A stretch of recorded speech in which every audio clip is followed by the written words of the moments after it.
Hello everyone, welcome to Wise Education and we are doing the chapter 2 of class 6 science। आज हम लोग new chapter start करेंगे component of food.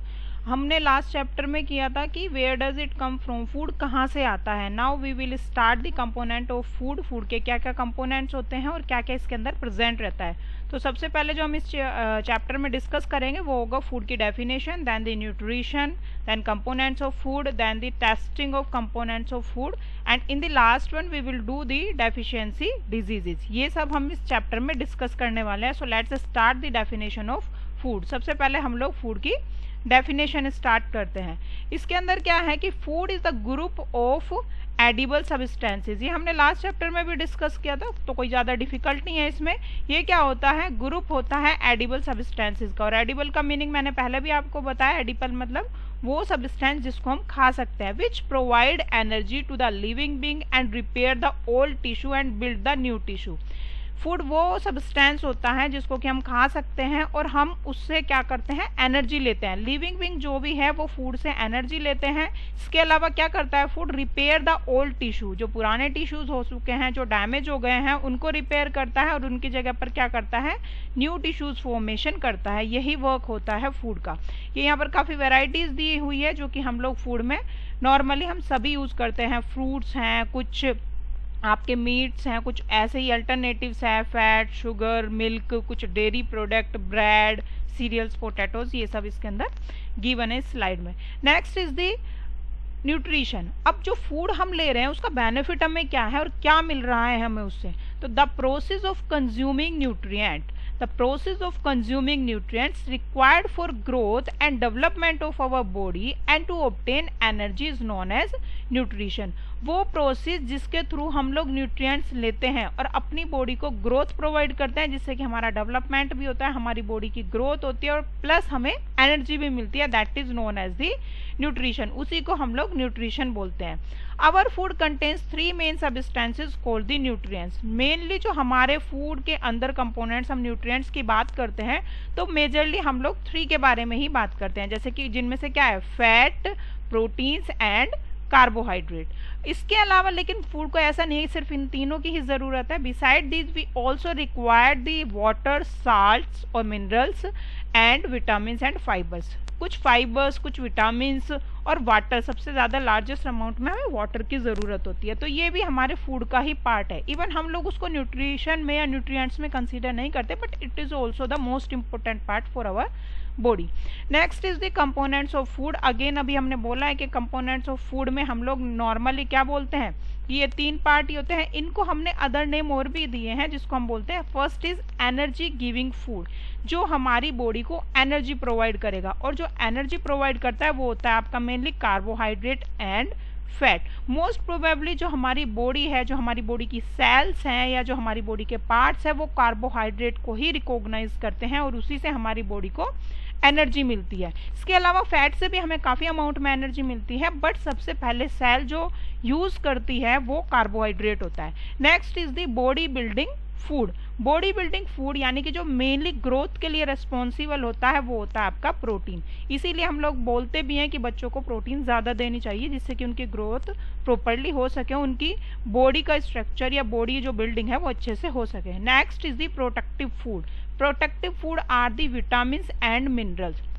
Vitamins और minerals जो हैं कुछ प्रोडक्शन के लिए हमारी बॉडी में यूज होते हैं। हमारे इम्यूनिटी सिस्टम को ये स्टिमुलेट करते हैं जिससे कि हमारी बॉडी की जो कैपेसिटी है या प्रोटेक्शन जो है वो इंक्रीज हो जाती है। इसके अलावा मैंने यहाँ पर एक चार्ट भी आपको शो किया हुआ है जिससे आप इजीली उसको लर्न कर सकते हो और आप लोग इसको नोट डाउन भी कर सकते हो। Again energy giving food, then body building food and protective food. आपके एनर्जी गिविंग फूड में हो गए आपके कार्बोहाइड्रेट एंड फैट, और बॉडी बिल्डिंग में आपका प्रोटीन्स है और प्रोटेक्टिव में विटामिन्स है। विटामिन्स हमें किससे मिलता है, यहाँ पर इसमें सोर्सेज भी बता दिए हैं कि किससे हम ये चीज़ें ले सकते हैं। ये जो इस टेबल में यहाँ से स्टार्ट है ये सोर्सेज है।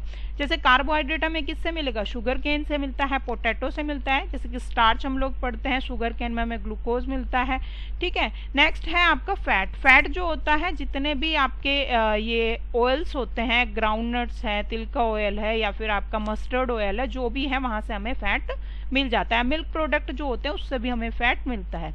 प्रोटीन्स, आपकी सबसे ज़्यादा प्रोटीन जो होती है वो होती है आपकी सोयाबीन्स में। इसके अलावा पीज है और जितनी भी आपकी पल्सीज हैं, दालें होती हैं, उनमें भी प्रोटीन्स अच्छे अमाउंट में होती है।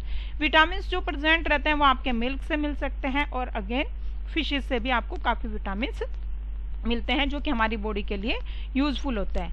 Next is the energy giving food. ये भी अगेन टेबल फॉर्म में ही गिवन है कि इसमें कार्बोहाइड्रेट है, आपका फैट है जो कि आपको इंस्टेंट एनर्जी प्रोवाइड करते हैं। कार्बोहाइड्रेट में जैसे कि हम लोग ग्लूकोन डी बोलते हैं, it give us the instant energy. Instant energy कैसे करता है? एक्चुअली में ग्लूकोज जो रहता है वो पाउडरी फॉर्म में होता है और जैसे ही हम लोग उसको डिजोल्व करके वाटर के अंदर हम अपनी बॉडी के अंदर उसको डालते हैं तो हमें जल्दी से एनर्जी इसलिए मिल जाती है। एक तो वो डिजोल्व फॉर्म में होता है तो उसे जल्दी कैप्चर कर लेती है हमारी सेल्स और जल्दी से एनर्जी का फॉर्मेशन हो जाता है। Fat are stored as a energy source resources.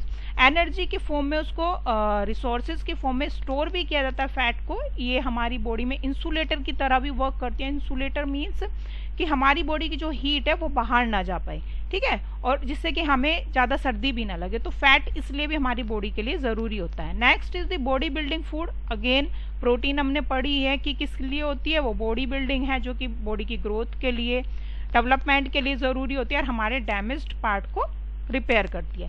Next is protective. Protective as they protect us from many diseases. अभी मैंने बोला था कि वो क्या करते हैं, हमारी जर्म से हमारी जो कैपेसिटी है अगेंस्ट डिजीज लड़ने की कैपेसिटी जो है, रेजिस्टेंस होती है, तो इसलिए हमें क्या करती है, वो एक तरह से प्रोटेक्शन प्रोवाइड करते हैं इनडायरेक्टली, जो विटामिन और मिनरल्स होते हैं।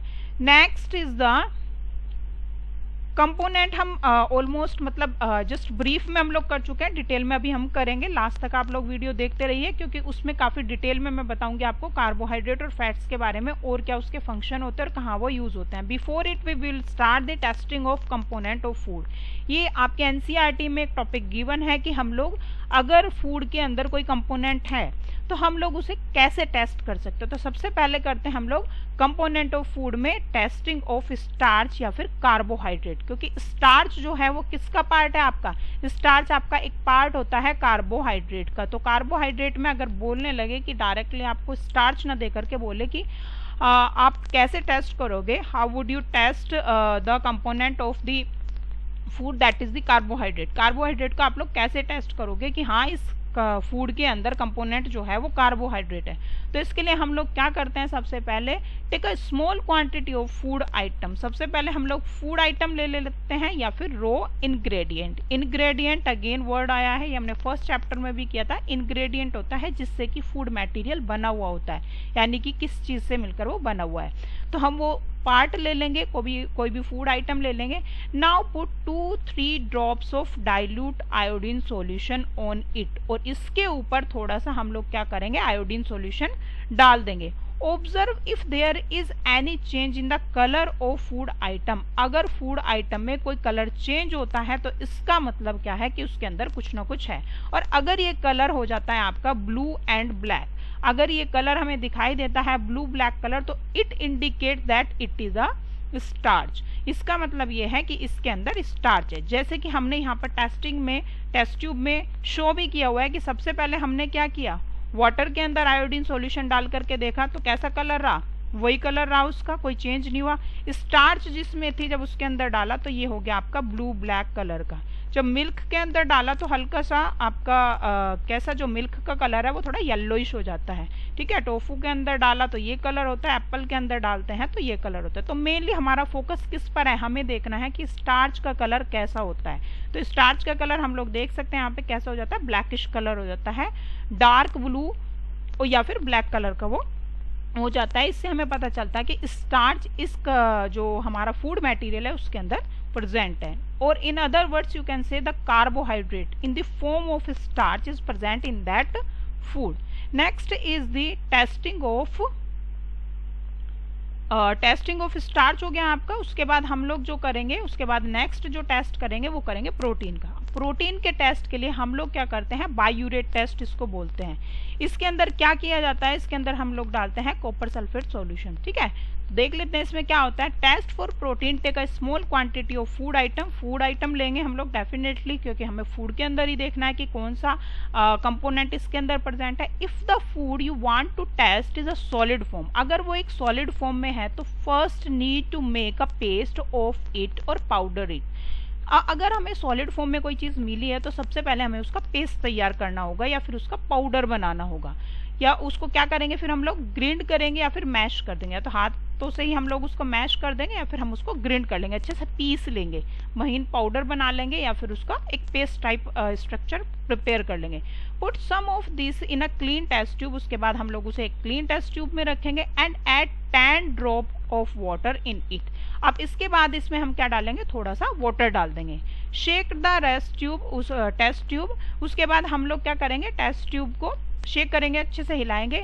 Now using a dropper and 2 drop of solution copper sulphate, copper sulphate का हम सॉल्यूशन डालेंगे plus 10 drops of caustic soda, caustic soda इसके अंदर डालेंगे to the test tube, test tube के अंदर। सबसे पहले हमें क्या डालना है, कॉपर सल्फेट डालना है, यानी कि copper sulphate plus caustic soda के जो मिक्सचर से हमें मिलेगा उसी को हम लोग बायोरेट टेस्ट बोलते हैं। Shake well and let the test tube stand for a few minute, उसके बाद अच्छे से हिला करके हम लोग उसको रख देंगे और उसके बाद देखेंगे कि अगर वॉयलेट कलर आ रहा है तो इसका मतलब हमारे फूड आइटम में प्रोटीन प्रेजेंट है। ठीक है, तो इस तरह से जिसके अंदर क्या आ गया, फूड कलर आ गया, तो इसका मतलब उसके अंदर प्रोटीन प्रेजेंट है। और दूसरा हम कोई ऐसे टेस्ट की हेल्प से कुछ और देखेंगे, अगर फूड आइटम दूसरा देखेंगे उसके अंदर ये कलर नहीं आ रहा तो इसका मतलब इसके अंदर प्रोटीन नहीं है। क्लियर। तो हम लोगों को क्या करना है, सबसे पहले उसको हमें जो फूड आइटम है उसको एक पेस्ट तैयार करना है, उसको ग्रिंड कर लेना है अच्छे से। उसके बाद टेस्ट ट्यूब में लेकर के सबसे पहले हम लोग उसको सॉल्यूशन फॉर्म में ले लेंगे, सॉल्यूशन, क्योंकि जिससे कि वो अच्छे से जब हम लोग इसके अंदर जो हमारा टेस्ट वाला सॉल्यूशन है जब हम मिक्स करें तो वो अच्छे से मिक्स हो जाए, क्योंकि एक सॉलिड फॉर्म में वो अच्छे से मिक्स नहीं हो पाएगा। तो इसलिए उसे सबसे पहले हम लोग वाटर डाल लेंगे जिससे कि उसका सॉल्यूशन हल्का सा प्रिपेयर हो जाए। और उसके बाद हम लोग इसके अंदर क्या डालेंगे, copper sulphate plus caustic soda. Copper sulphate आपका CuSO4 होता है और कास्टिक सोडा आपका होता है ये जो इसके अंदर गिवन है। ठीक है, तो इसके बाद हम लोग इसको टेस्ट कर लेंगे अच्छे से, और टेस्ट करने के बाद देखेंगे कि ये वॉयलेट कलर अपीयर हो जाता है। ओके, तो इसके बाद में हमें कंफर्म हो गया है कि हमारा जो फूड आइटम है उसके अंदर प्रोटीन प्रेजेंट है, प्रोटीन प्रेजेंट है। उसके बाद हम लोग नेक्स्ट पर आते हैं, हमें टेस्ट करना है किसका, फैट्स का। फैट का टेस्ट करने के लिए हम लोग test for fats, take a small quantity of a food item, एक फूड आइटम ले लेंगे और उसे क्या करेंगे, wrap it in a piece of paper and crush it. सबसे पहले हम लोग क्या करेंगे, जैसे कि इसमें गिवन है यहाँ पर हमने क्या किया है, हमने एक पेपर ले लिया, पेपर के अंदर हमने एक फूड आइटम रखा, सैंपल ऑफ फूड यहाँ पे रख लिया और उसके बाद हमने इसको अच्छे से दबा दिया, उसको अच्छे से क्या कर दिया, क्रश कर दिया इसके अंदर। और क्रश करने के बाद में हमने क्या किया, फिर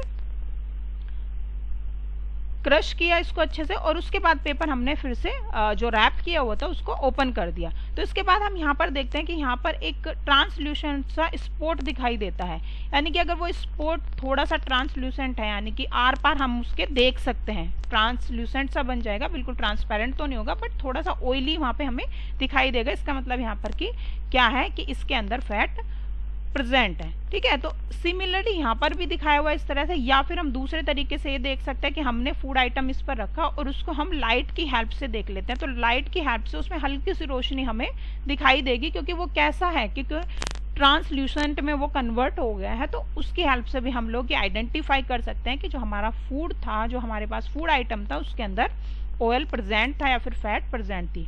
test for fats, take a small quantity of a food item, हम फूड आइटम ले लेते हैं, wrap it in a piece of paper and crush it. हमने उसको लिया, उसको क्रश कर दिया, यानी कि उसको अच्छे से उसके अंदर ही हमने पेस्ट सा बना लिया। Take care that paper does not tear, वो फटना नहीं चाहिए। Now straighten the paper and observe it carefully. Does it have an oily patch, यानी कि उस पर कोई निशान हो जाता है oily. Hold the paper against the light, और अगर उसको क्लियरली और देखना है तो हम लोग लाइट के अगेंस्ट में उसको देख सकते हैं। Are you able to see the light faintly, मतलब क्लियर नहीं दिखेगी लेकिन फिर भी थोड़ी ब्लर सी हमें लाइट उसके अंदर से दिखाई देगी, धुंधली धुंधली सी। through this patch. An oily patch on paper shows that the food item contains fat. इसका मतलब है कि जो फूड आइटम हमारे पास था उसके अंदर क्या प्रेजेंट है, उसके अंदर आपकी फैट प्रेजेंट है। तो फूड आइटम में sometimes contain a little water, कई बार ऐसा भी हो सकता है कि उसके अंदर कुछ वाटर भी हो, तो हो सकता है उसकी वजह से भी वो कैसा हो गया हो, हल्का सा वेट हो गया हो। तो इसलिए उसको क्या करेंगे, थोड़ी देर के लिए हम लोग पेपर को ऐसे ही छोड़ देंगे जिससे कि वो ड्राई हो जाए, जितना भी उसके पास वाटर कंपोजिशन है या वाटर का अमाउंट जो भी है वो अच्छे से वहां से गायब हो जाए, वो सूख जाए। Therefore after you rub an item on paper let the paper dry for a while, थोड़े टाइम के लिए हम लोग उसको ड्राई कर लेंगे। If there were any water they may have come from food, it would dry up after some time. If no oily patch show up after this, the food item does not contain any fat. अगर वो dry होने के बाद हमें कोई भी उस पर पैच नहीं दिख रहा है तो इसका मतलब है जो फूड आइटम था उसके अंदर कोई ऑयल नहीं था। और अगर दिख रहा है थोड़ा सा ट्रांसल्यूसेंट हो जाता है आपका पेपर, दैट मीन्स इसके अंदर फैट प्रेजेंट था। हम लोगों ने टेस्टिंग कर ली है और कुछ पोर्शन हमने कार्बोहाइड्रेट और प्रोटीन्स वगैरह के बारे में पढ़ भी लिया है। उसके बाद नेक्स्ट स्लाइड में हम लोग जो डिस्कस करेंगे वो है डिटेल में आप लोग कार्बोहाइड्रेट क्या होते हैं, किस तरह के होते हैं, कौन से फूड आइटम से हमें कार्बोहाइड्रेट मिलेंगे, ये we will discuss in the next video. तब तक के लिए take care and bye bye, thank you so much.